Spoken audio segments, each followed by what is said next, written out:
How has fishing in Minnesota changed throughout history? Well, today you will find out. First, you must learn what fishing is. Second, you will learn of the different phases that Minnesota has had with fishing. Third, you'll learn about some equipment that is used when fishing. And finally, the economic effects that fishing leaves on Minnesota. For some background information on myself, I've been fishing my whole life basically. And as you can see, I've caught some decent fish. Also, for the last 4 years, I have ran my own bait shop.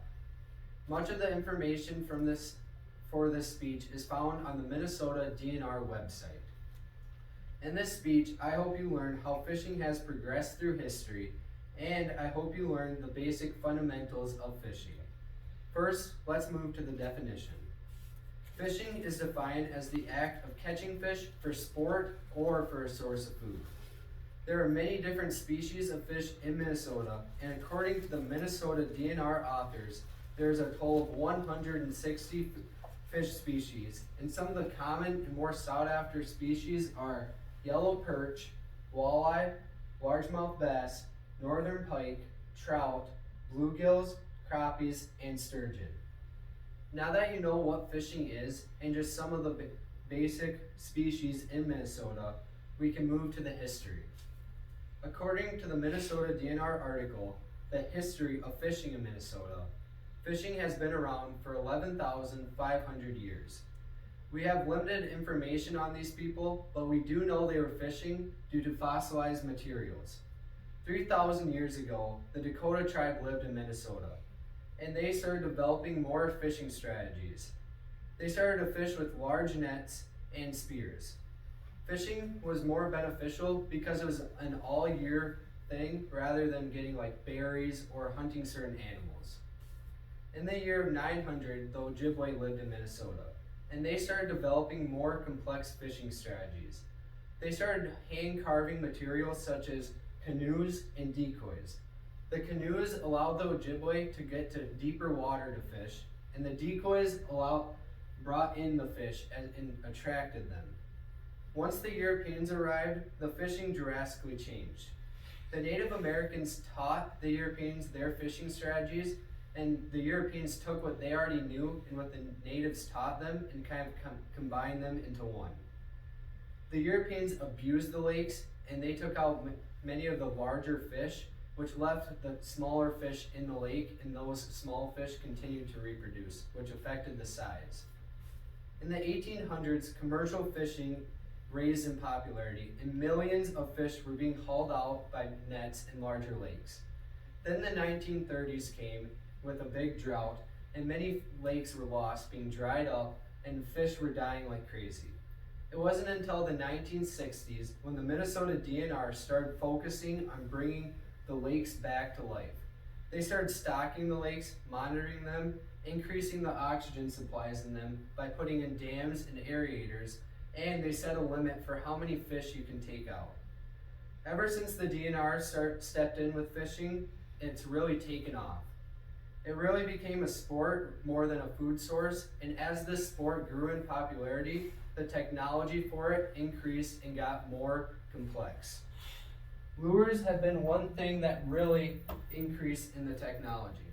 As you can see on the board or here, this lure is very complex as it's painted pink, kind of a silver color, has a zebra stripe pattern on it, and it's also kind of shiny, and it has an eye in the middle. If you flip to the back, this is glow-in-the-dark material, and this is two wings here, and it just shows how complex just one little lure can be, as before they would have just a carved piece of log to attract the fish.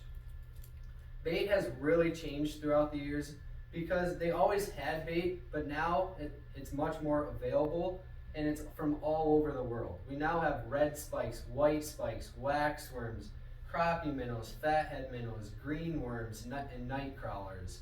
Just from all over the world they come from. Rods have also greatly been affected, as they were just a normal stick, and now they can do this. This is fiberglass reinforced with carbon fiber, and it just shows how much engineering and design can go into one small thing. Sonars and cameras have been the thing that have really changed recently. If you went back 20 years, you wouldn't believe what we have today. Now with Panoptix, fishermen can see fish in a 150-foot radius, which is just crazy. With all these different products for sale, fishing now greatly affects Minnesota's economy. Fishing is key to Minnesota's economy. According to Governor Tim Walz himself, fishing has a $3 billion impact on Minnesota's economy every year. It's not just towards the larger cities either. This money goes towards the small towns and it allows them to have tourism, and it gives them more businesses like bait shops and resorts, and it also allows the grocery stores to thrive. In summary, fishing went from being a food source to now being key to Minnesota's economy. It is also now the second largest outdoor hobby in America, according to studies done by biologist Abigail Lynch. Fishing is defined by the act of catching fish for sport or as a source of food, and there is a total of 160 species of fish in Minnesota.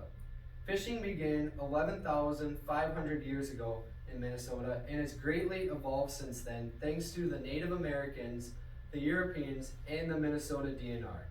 Fishing now has many instruments like lures, rods, baits, sonars, and other electronics. Fishing is key to Minnesota's economy as it impacts it by $3 billion each year. In this speech, I hope you learned that fishing has come a long way throughout history, and I hope you learned some basic fundamentals of fishing. I hope you enjoyed learning about fishing, and if you'd like to learn more about this topic, go to the fishing category on the Minnesota DNR website.